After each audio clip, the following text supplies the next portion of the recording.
GO number 203 5th May 2020 నాడు ఈ tender పిలిచిండ్రు. ఈ జీవో వచ్చింది. అంటే దాదాపుగా పర్ డే 8 TMCని తీసుకెళ్లడానికి రాయలసీమకు స్పష్టంగా Andhra Pradesh had issued GO RT number 203 dated 5/5/2020 to take up Rayalaseema lift irrigation to draw 92,592 cusecs అంటే 8 TMC per day. 8 TMCలు రాయలసీమ లిఫ్ట్ ద్వారా పోతిరెడ్డిపాడు పక్కనే ఇక్కడి నుంచి నీళ్లు తరలించడానికి FRL లెవెల్ 797 అంటే కుండకు సైడ్ నుంచి బొక్క పెట్టలే, కుండ కింది నుంచి బొక్క పెట్టాడు.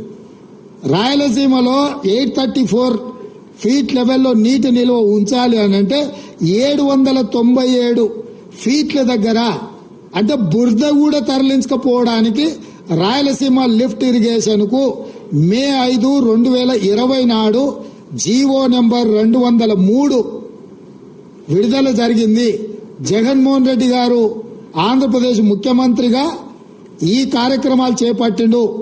దీనికంటే ముందు ఏ రోజు ఈయన ఇంటికి జగన్మోహన్ రెడ్డి గారు వచ్చిండ్రు, ఆల్మోస్ట్ దానికంటే జనవరి 14, 2020 నాడు జగన్మోహన్ రెడ్డి గారు ప్రగతి భవన్ లో కేసీఆర్ ను కలిసి పంచభక్ష పరమాణాలు తిని కృష్ణా నది మీద జలాల మీద 6 గంటలు రివ్యూలు చేసి కేసీఆర్ గారే జీఓఆర్టీ నెంబర్ 203 2020 నాటిది రాయలసీమ లిఫ్ట్ ఇరిగేషన్ కు ప్రగతి భవన్ లో కేసీఆర్ జగన్మోహన్ రెడ్డి కూర్చొని 6 గంటలు ఈ మొత్తం సాగునీటి ప్రాజెక్టుల మీద సమీక్ష చేసి రాయలసీమ లిఫ్ట్ ద్వారా పర్ డే 8 TMCలు తరలించకపోవడానికి కేసీఆర్ అనుమతి ఇచ్చిండ్రు. అంటే తెలంగాణకు ఇంకొక పిడుగు లాంటి వార్త రాయలసీమ లిఫ్ట్ ఇరిగేషన్.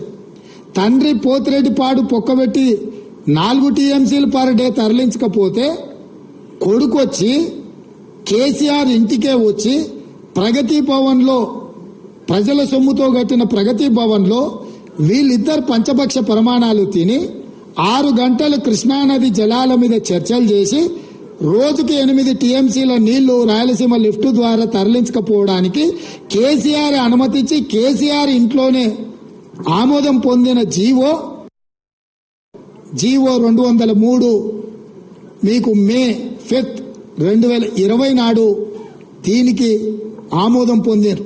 దాని తర్వాత దీని టెండర్లు అయిపోయి దీన్ని పూర్తి చేసి దీన్ని అగ్రిమెంట్లు చేసే సందర్భం వచ్చినప్పుడు 5th August రోజు 2020 నాడు రివర్ మేనేజ్మెంట్ బోర్డు మీటింగ్ పిలిచింది. ఆ రోజు మీటింగ్ పోతే ఈ టెండర్ అగ్రిమెంట్ జరగకుండా అభ్యంతరం పెట్టడానికి అవకాశం ఉండే. కానీ 10 తారీఖు నాడు 10/8/2020 నాడు ఈ టెండర్ లాస్ట్ డేట్ ఉండే. 5 ఆగస్టు 2020 నాడు Krishna river management board meeting పిలిచింది కేంద్ర ప్రభుత్వం. 5 తారీఖు నాడు వెళ్లి ఈ 203 జీవో మీద అభ్యంతరం పెట్టి ఈ టెండర్లను కొనసాగించకుండా టెండర్ల ఒప్పందాలు జరగకుండా టెండర్లను అడ్డుకోవడానికి అవకాశం ఉంటే చంద్రశేఖరరావు గారు 5 ఆగస్టు 2020 నాడు సమావేశానికి పోకుండా ఒక లేఖ రాసిండు. ఏమని? ఆగస్టు 20 వరకు నేను చాలా కార్యక్రమాలలో బిజీగా ఉన్నా, ఆగస్టు 20 తర్వాత నువ్వు సమావేశం పెడితే నేను వస్తా అని చెప్పి ఇరిగేషన్ సెక్రటరీ రజత్ కుమార్ తోని ఆయన లేఖ రాపిచ్చిండు. ఆ రోజు ఉండే ఇరిగేషన్ ఎందుకు లేఖ రాపిచ్చిండు?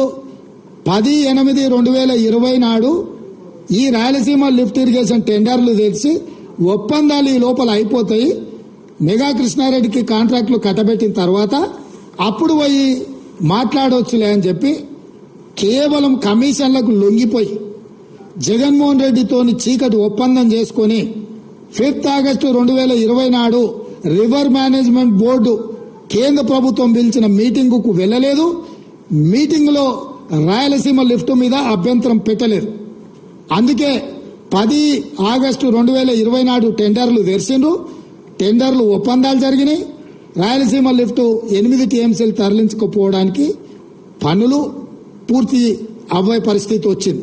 రాయలసీమ లిఫ్ట్ ఈరోజు అక్కడ పునాది రాయబడి పూర్తి కావడానికి కేసీఆర్ ధనదాహము, కేసీఆర్ ఈ రాయలసీమ లిఫ్ట్ నుంచి కృష్ణానది జలాలను తరలించకపోవడానికి ఇదొక కుట్ర జరిగింది.